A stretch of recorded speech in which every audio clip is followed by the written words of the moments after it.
transporte aquático, aquaviário ou hidroviário. Consiste na locomoção de mercadorias e de passageiros por barcos, navios ou balsas, via um corpo de água, tais como oceanos, mares, lagos, rios ou canais. Esse tipo de transporte é utilizado para cargas como cereais e combustíveis. Transporte aquaviário.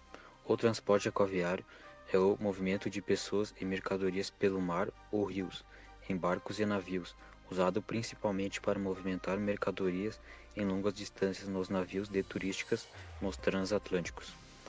Veículos de transporte marítimo e fluviais são submarino, balsa, barca, barco, lancha, veleiro, navio, hovercraft, moto aquática, canoa e gondola. O transporte marítimo é de vital importância para o Brasil em suas relações comerciais. Desde o Brasil colônia, o transporte marítimo tem importância fundamental, pois permitia uma ampla troca comercial, comércio triangular, entre Portugal, Angola e Brasil.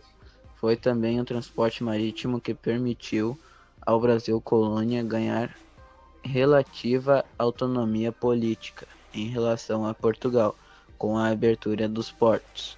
O transporte marítimo é responsável pela maior parte das trocas comerciais internacionais do Brasil, transportando principalmente commodities agrominerais, veículos, máquinas e equipamentos. De ponta, cerca de 75% das trocas comerciais internacionais brasileiras são comportadas via mar. No Brasil, há uma rede hidroviária de aproximadamente 22.037 quilômetros e transportam cerca de 13% de mercadoria interna do país. As principais hidrovias do país são a Amazônica, com 17.651 quilômetros, Tocantins, Araguaia, com 1.360 quilômetros, Paraná, Tietê, com 1.359 quilômetros, Paraguai, com 591 quilômetros, São Francisco, com 576 quilômetros e Sul, com 500 quilômetros. Na região amazônica, há cerca de 80% das vias navegáveis do país. Por isso, é a região onde tem os maiores números de hidrovias. O Rio Grande do Sul apresenta uma importante malha hidroviária concentrada nas bacias hidrográficas do Guaíba e litorânea. Os principais rios navegáveis Jacuí, Itaquari, Sinos, Caí, Gravataí, em menor proporção, Lago Guaíba e Laguna dos Patos, são utilizados quase exclusivamente para transporte de cargas através dos terminais públicos e privados.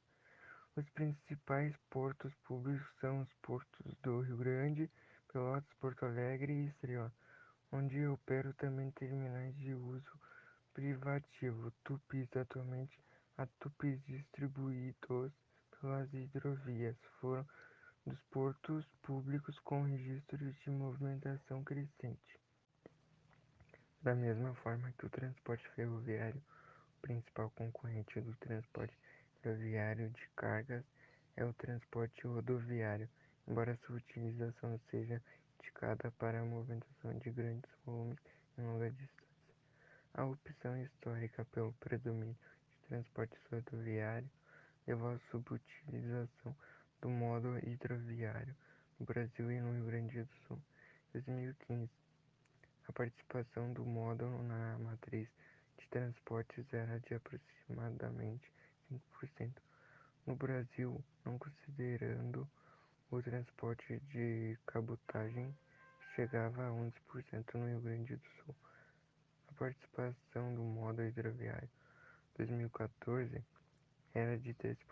No entanto, o modo é considerado por planejadores técnicos do setor de transportes importante elo da cadeia logística para o transporte de cargas para o Rio Grande do Sul, com grande potencial para crescimento, desde que conectado adequadamente por centros de transferências ao modais rodoviários e ferroviário. Hoje, quem paga o preço do descuido com o transporte hidroviário é a economia brasileira, que poderia ter uma logística mais eficiente. O transporte fluvial é a alternativa do menor custo para levar cargas volumosas em grandes distâncias. De acordo com o IPEA, transportar 1 tonelada de carga por 1.000 quilômetros de um rio custa no Brasil, em média, R$ 45, a metade do custo do transporte rodoviário, a 25% menos do ferroviário.